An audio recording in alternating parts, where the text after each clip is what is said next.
আজকে কিছু ভারত বিরোধীকে যেমন ওখানকার ভোটাররা পরাস্ত করেছেন, একইভাবে ভারতীয় সীমান্তে জামাতের উত্থান নিঃসন্দেহে পশ্চিমবঙ্গের সচেতন যারা মুক্ত মনা মুসলমান আছেন, যারা শিক্ষায় বিশ্বাস করেন, যারা মনে করেন তাদের মেধা অন্য কারোর থেকে কম নয়, যারা নিজের সন্তানদের মেধাকে সমাজে প্রতিষ্ঠিত করতে চান, এটা তাদের জন্য বিপজ্জনক।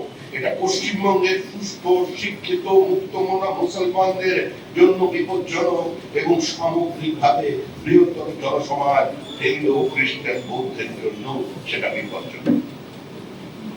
শুধু ওখানে নরেন্দ্র মোদী তো সমস্ত হিন্দু প্রতিনিধি বাংলাদেশে নন, কেন আক্রান্ত হচ্ছেন তারা? যারা চাকমা আছেন তাদের প্রতিনিধি নরেন্দ্র মোদী নন, কেন আক্রান্ত হচ্ছেন চাকমা? কেন গুরুদুয়ারার উপরে আক্রমণ? কেন আগে মনেস্ট্রির উপরে আক্রমণ? কেন যোগী সম্প্রদায়ের মতকে ভেঙে গুড়িয়ে দেওয়া হলো? কেন রবীন্দ্রনাথের প্রতিমাকে ওখানে টুকরো করা হলো মূর্তিকে? আর পশ্চিমবঙ্গের তৃণমূল কংগ্রেসের নেতা আজকে মালদা জেলায় রবীন্দ্রনাথের ছবিতে আগুন লাগাচ্ছে। অর্থাৎ বাংলাদেশের এই স্প্রিটটা যেখানে মৌলবাদীদের উত্থান হয়েছে, আর পশ্চিমবঙ্গের সীমান্তবর্তী জেলায় যেখানে এই ধরনের মৌলবাদীরা বসবাস করছে, এরা এপার ওপার এক হয়ে গেছে, এটাই বিপজ্জনক। আর এই কথা একমাত্র বিজেপি 80 দশক থেকে মানুষের সামনে তুলে আসে। আজকে সমস্ত সিপিএম, সমস্ত তৃণমূল কংগ্রেসের সুস্থ স্বাভাবিক মানুষ, সংখ্যালঘু সমাজের সমস্ত সচেতন মানুষ, আজকে সমস্ত কংগ্রেসের মানুষকে বামপন্থীদের, অতি বামপন্থীদের সচেতন হতে হবে। বাংলাদেশের প্রথম যিনি রাজনৈতিক নেতা গুলিবিদ্ধ হয়েছেন তিনি বিজেপি নন, তিনি কমিউনিস্ট পার্টি অফ বাংলাদেশের প্রতিনিধি, সম্পাদক। তিনি কোন ধর্ম মানেন না, তিনি এদিকেও নেই ওদিকেও নেই, হাসিনার সঙ্গেও নেই, খালেদার সঙ্গেও নেই, কিন্তু তাকে গুলি করে মেরে ফেলা হলো কারণ তার পদবিটা একটু গোলমেলে, মানে ওদেশের সঙ্গে খাপ খাচ্ছিল না। আর এ রাজ্যের যারা আছে মৌলবাদী, আজকে সেই মৌলবাদী উত্থান হচ্ছে। দেখুন, ওদিকে মৌলবাদের উত্থান আর এদিকে বাবরি মসজিদ তৈরির প্রচেষ্টা মানবে। আবার এখানে যিনি ধর্ম নামানা পার্টির নেতা, যিনি সকাল থেকে রাত্রি পর্যন্ত বিজেপিকে আক্রমণ করছেন, কমিউনিস্ট পার্টি অফ ইন্ডিয়া মার্কসিস্টের নেতা, তিনি নাকি এবার রাত্রিবেলা গোপনে গিয়ে মিটিং করেছেন হুমায়ুন। যারা সাম্প্রদায়িকতার রাজনীতি করছেন এদের চিহ্নিত করতে হবে, কারণ ওপারে যদি কোনো গন্ডগোল হয়, দুজনে যদি একসঙ্গে বেড়াতে যায়, গুলি খাবে প্রথম সুজন চক্রবর্তী, মোহাম্মদ সেলিম খাবেন। অর্থাৎ এই বাবরি মসজিদ তৈরির পিছনে সিপিআই এর পার্টির মধ্যে মোহাম্মদ সেলিম আছে। আর হুমায়ুন কোনো বিচ্ছিন্ন ব্যক্তিত্ব নয়, তৃণমূলী হুমায়ুন, হুমায়ুনই তৃণমূল, এটা তৃণমূলের হুমায়ুনকে রেখে পিছনের দরজা দিয়ে ক্ষমতায় আসবার চেষ্টা করছে তৃণমূল। প্রয়োজনে হুমায়ুনকে উপমুখ্যমন্ত্রী বানিয়ে দেবে তৃণমূল। এটাই তৃণমূলের প্ল্যান বি। এই প্ল্যান বি সম্পর্কে সমস্ত মানুষকে সচেতন। তৃণমূল বিরোধী ভোট যাতে ভাগ হয়ে টুকরো হয়ে যায়, তার প্রচেষ্টা নেমে গেছে তৃণমূল কংগ্রেস। যারা নো ভোট টু বিজেপিতে অংশগ্রহণ করে পরোক্ষভাবে তৃণমূল কংগ্রেসকে ক্ষমতায় নিয়ে এসেছিল, এবার তাদের সচেতন ভাবে নো ভোট টু তৃণমূলে অংশগ্রহণ করতে হবে। এর মধ্যেই আমাদের কাছে সুখকর বিষয়,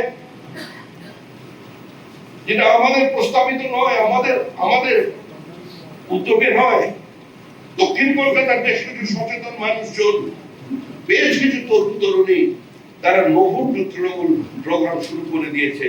তারা চাইছে যে কোনো মূল্যে এই তৃণমূল নামক অভিশাপ থেকে মানুষকে মুক্তি পেতে। তাহলে হিন্দু বাঁচবে না, মুক্ত মানুষ, মুসলমান বাঁচবে না, সকলকে আক্রমণ করবে তৃণমূল কংগ্রেস। আজকে যে তৃণমূল কংগ্রেসের এই প্রাতিষ্ঠানিক লুট, এই যে বিভিন্ন জায়গায় মুসলমান ভাইদের নাম উঠে আসছে, কত শতাংশ মানুষ উপকৃত হয়েছেন? 1% কম। বাদ বাকি একটাই চিত্র, দারিদ্র, অনাহার। কত সংখ্যক মুসলমান সরকারি চাকরিতে আছে, সরকারি ঋণে কত সংখ্যক মুসলমান আছেন, উচ্চশিক্ষায় কত মুসলমান আছেন, কত মুসলমান WBCS হয়েছে, কত মুসলমান দরিদ্র মুসলমানের বাড়ির ছেলে ডাক্তার হয়েছে। আগে যারা তাদের বাড়িতে রেখে পড়ানোর কথা, যে সমস্ত একজন রিটায়ার্ড IAS অফিসার, আমি আবার কারণ নাম দিচ্ছি না, বা যে সমস্ত শিক্ষিত মুসলমানরা তারা চাইছেন আজকে তাদেরও মৌলবাদীরা আক্রমণ করছেন, বলে এগুলো বন্ধ করো। তাদের গিয়ে বলা হচ্ছে প্রতিদিন এক নামাজ কেন পড়বে না, পড়াশুনো করলেই শুধু চলবে। এটা চলতে পারে না। আজকের দিনে ধর্মাচরণের অধিকার আমাদের ব্যক্তিগত অধিকার। ঢাকার একজন বাংলাদেশের মেয়র, মুসলিম ধর্মাবলম্বী, সুন্দরী, তার নাম দিয়ে দিয়েছে রসগোল্লা, বলে তার রসমালাই ধর্ম তারা ঘুরে বেড়াচ্ছে। সে পালিয়ে চলে গেছে কোথায়? পালিয়ে চলে গেছে কানাডায় গিয়ে বসে আছে। আর একজন আমাদের রাজ্যে আবার ঢুকে পড়েছে, কি যেন জয়া হাসান, সব মঞ্চেই দেখছি তিনি আলোচিত, সব জায়গায় দেখবেন তিনি জয়া হাসানকে তিনি দেখছেন আমরা তারা বসে আছে। আরে ওখানে এতগুলো মানুষ মার খাচ্ছে, মানুষ মরছে, হিন্দুদের উপর অত্যাচার হচ্ছে, মুসলিম ব্লগারদের উপর অত্যাচার হচ্ছে, যারা মনে করছেন সংখ্যালঘুদের উপরই আক্রমণ, অন্যায় প্রতিবাদ করছে, তাদের উপরে আক্রমণ হচ্ছে। এই শিল্প সাহিত্য জগতের মানুষজন যারা আছে, কবিতা টবিতা লেখেন, তারা আবার তাকে ডেকে আনছেন, একবারের জন্য প্রতিবাদ করেন। আরেক নায়িকা কালকে খবর পেলে লুকিয়ে শুট করে গেছে।